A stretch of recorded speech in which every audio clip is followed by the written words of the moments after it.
Shalom saudara-saudaraku yang diberkati Yesus Kristus. Salam sukacita. Kiranya berkat Tuhan terus menjadi bagian kita sampai saat ini. Saat ini kita akan merenungkan kebenaran firman Tuhan.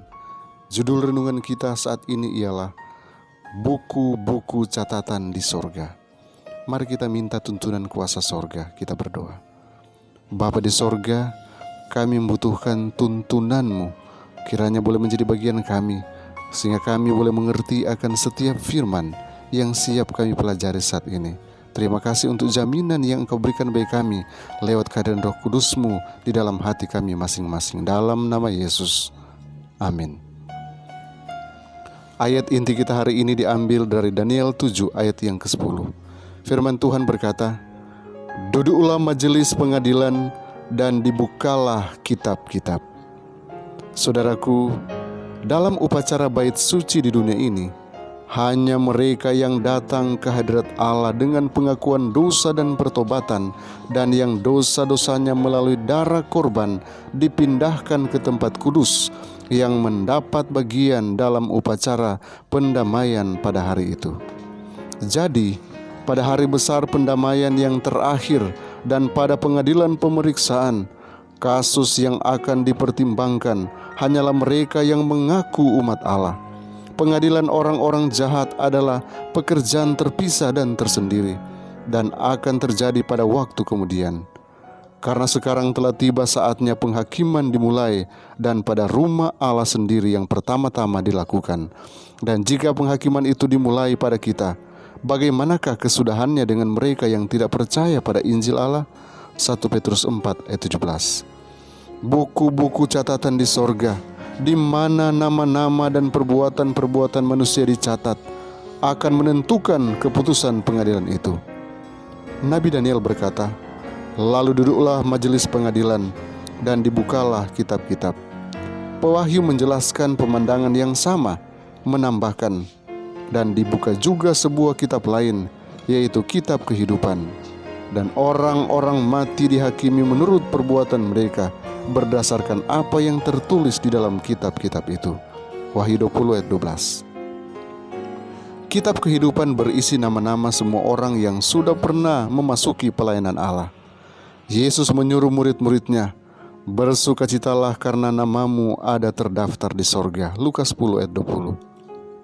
Rasul Paulus berbicara mengenai teman sekerjanya yang setia, yang nama-namanya tercantum dalam kitab kehidupan.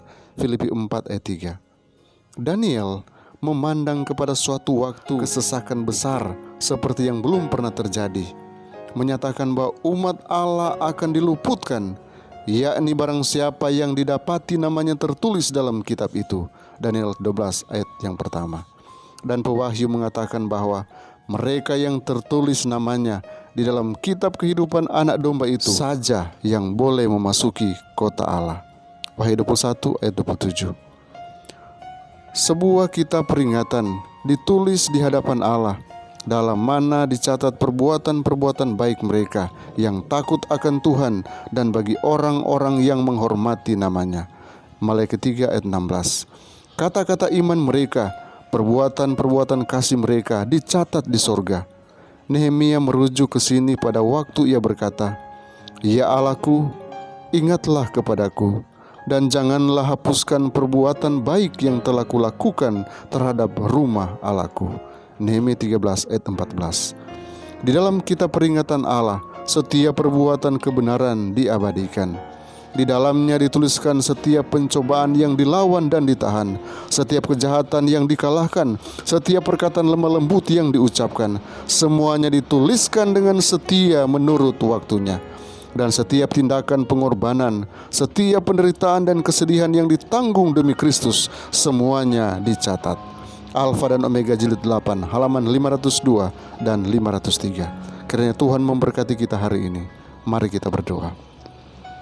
Maha besar Tuhan yang bertakhta dalam kemuliaan kerajaan sorga, terpujilah Engkau dari selama-lamanya sampai selama-lamanya.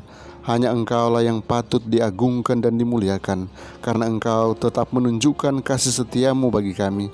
Engkau mau menebus kami, dan Engkau mau layakkan kami ada di hadapan hadirat-Mu. Saat ini Tuhan, Kami siap melakukan semua tanggung jawab kami. Biarlah penyertaan yang sempurna akan diwujud nyatakan di dalam kehidupan kami. Kami selalu dilindungi, kami selalu diberkati Tuhan, kami selalu dijaga Tuhan, dan segala yang kami rencanakan dan kerjakan selalu berhasil.